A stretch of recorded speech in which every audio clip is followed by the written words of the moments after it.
Kamusta ang applications nyo ngayon sa Canada? I wonder kung ano ngayon ang status kasi everyone has been halted, especially yung mga proseso in the past, 3 months during the coronavirus. So, it would be interesting to know kung ano na talaga ang nangyayari, especially from this side of the world kung saan yung gustong pumunta, which is dito sa Canada. So, let's talk about some status and then let's see kung ano ngayon ang kakalabasan or somehow ano na ngayon ang anong pwede natin gawin habang nag-aantay pa rin sa ating immigration application dito sa Canada.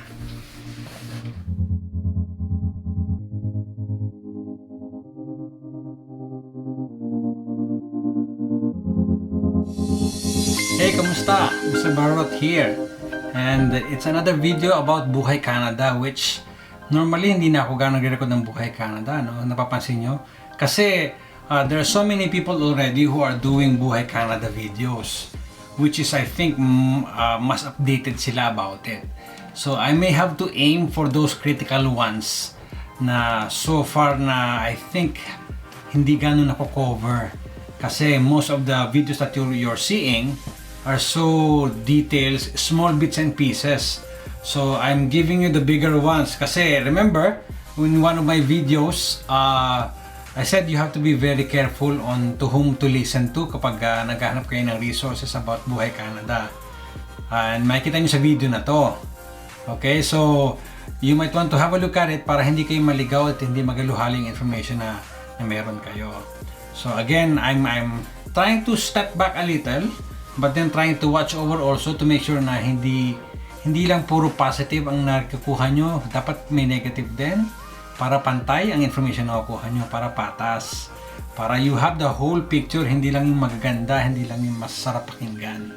Diba? So, sana okay kayo, sana safe, especially nagdaang pandemic and as we go out, we're not yet out of the woods sa pandemic na ito, kaya sana stay safe always pa rin. Gaya namin dito in Misbert, we're locked down pa rin. Nakakalabas-labas na kami, by the way. As of this video date, we are now allowed to gather at least 10 people. So who knows, we might go back to a more stringent ones or siguro parami na ng parami or paluwag na ng paluwag ang situation. So sana ganyan din sa kung nasaan man kayo, sana nag-i-improve na. Now I'm making this video just to make sure that I'm updating with you kung ano nangyayari at this side of the world, at this side of the immigration application that you're planning or that you're having. Now, kung mapapansin nyo, especially to sa mga nakapag-apply na, siguro may slow down ng application process. And wag na kayo magtaka kasi syempre, everyone is cautious din na magtipon-tipon and magsama-sama sa isang opisina. Hindi immune ang mga office workers dito, kaya somehow magkakaroon ng pagbagal ng application. And you can see that kasi have you been reading the CIC news? I would suggest you check that out regularly kasi doon yung makikita yung galaw ng immigration office dito or yung Immigration Canada. Kasi this April, only 4,000 immigrants lang ang entertain nila. 4,000 amongst thousands and thousands of applicants. And remember, hindi lang Pinoy ang nag-a-apply as an immigrant dito, iba't ibang bansa. So can you imagine 4,000 only last April?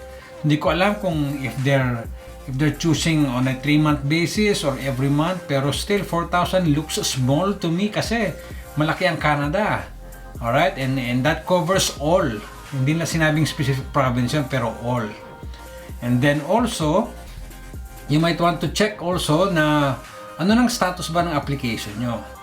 Nakapagpasa na ba kayo sa express entry or you're still on the IELTS stage, you're still gathering documents about it.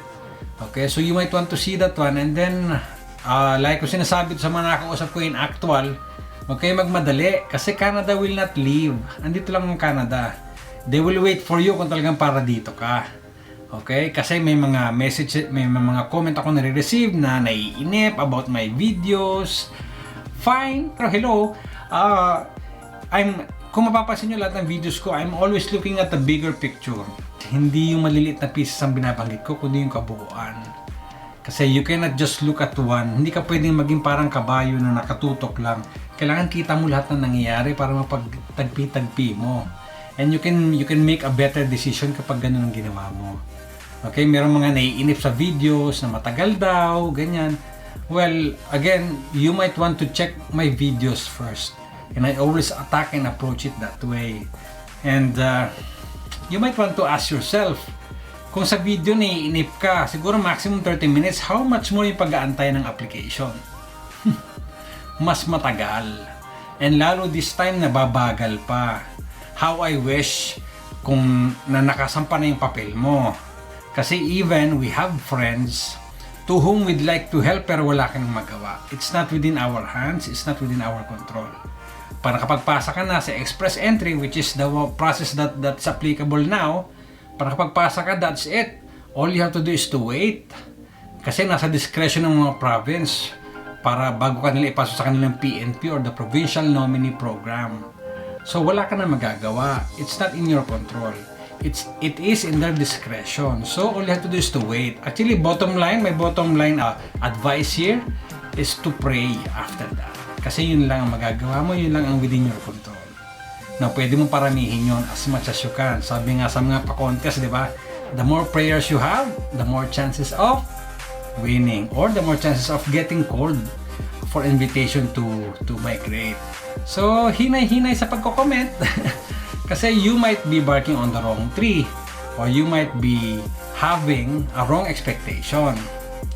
Okay, so chillax lang and then take your time and make sure, isa sa mga videos ko din gaya nito, making yourself productive habang nag-aantay ng application.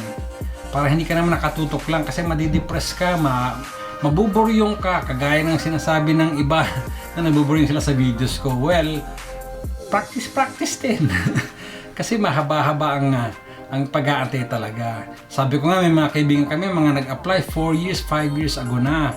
And wala pa silang naririnig ni ho sa Immigration Canada. So, hindi ka nag-iisa, hindi ka nadadalawa, kundi marami kayo na nag-aantay. Kaya chillax lang, huwag masyadong nagmamadali, huwag masyadong atat. Again, hindi aalis ang Canada. Kung talagang para dito ka makakarating ka dito. Okay, so chillax lang. So, ang bottom line ng video na ito is to make sure na aware kayo sa nangyayari from this side. Bumabagal ang application process.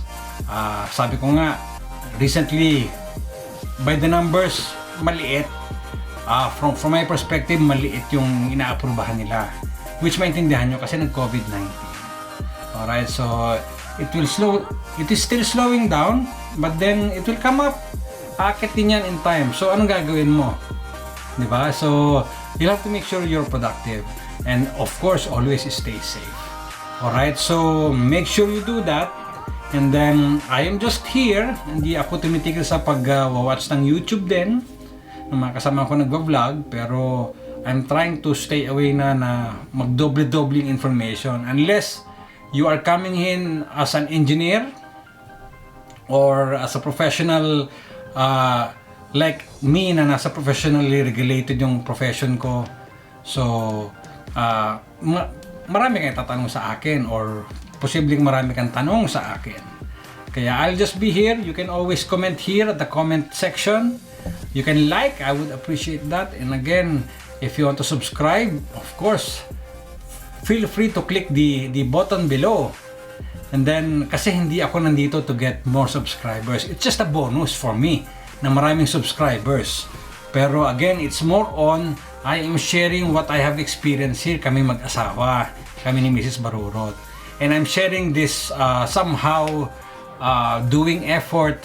I don't know if somebody will watch it or not. But again, I'm just putting it out there para sa mga tao naghahanap ng information about it. Kasi during our time, we don't have this kind of information. So we thought, with the experience that we had, let me share it with you. Same to you, na mga nagbabalak mag-apply dito or mga nag-iisip pa lang.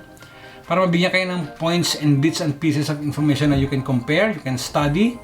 Because there will be a lot of homework you will do. And this is the best time to do your homework habang nag-aantay. Kasi you will still be asked if you will going to really migrate or not. You can still step back even pag tinawag ka na to migrate. So, you have a lot of time.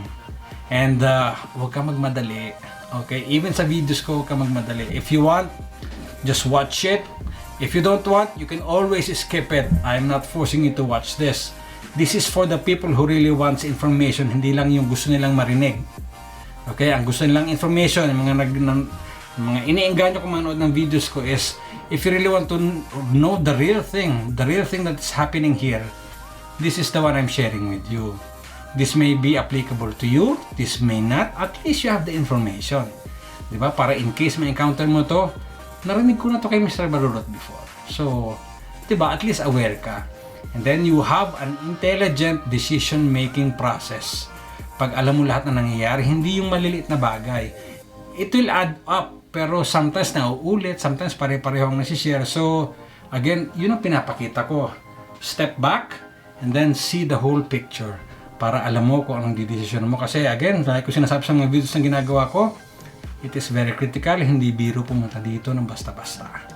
Okay, so I hope everything is okay with you. And the bottom line, again, there are a lot of waiting to do. And I hope and pray na matawagan kayo agad ng province who are interested in your qualifications. And matuloy ang migrate nyo dito if you really are praying and already persistent of coming here. So, patience, antay-antay, relax, make yourself productive, and darating yung time na yon. And God Himself, especially pag nag-pray kayo, God Himself will answer your prayer, whether it's going here or canceling of going here. It's God's will, not yours. Alright? So, and every time God's will is, yun ang better way for us. Okay, so sana I was able to give you some insights of what's happening here and what you can do, and a little advice to make sure that everything will go well. Be patient while waiting, pray. So again, don't forget to subscribe, like and comment. You can email me with the email address that I have at the end of this video. So, para sa susunod, may mapagkwentuhan pa tayo ulit. And for sure, I'll be coming back with more info. Little more specific siguro. And then at the same time, the bigger ones that everyone is somehow missing from other videos na napapanood nyo sa YouTube. Alright? So, I hope nakatulong. And hope to see you on the next video.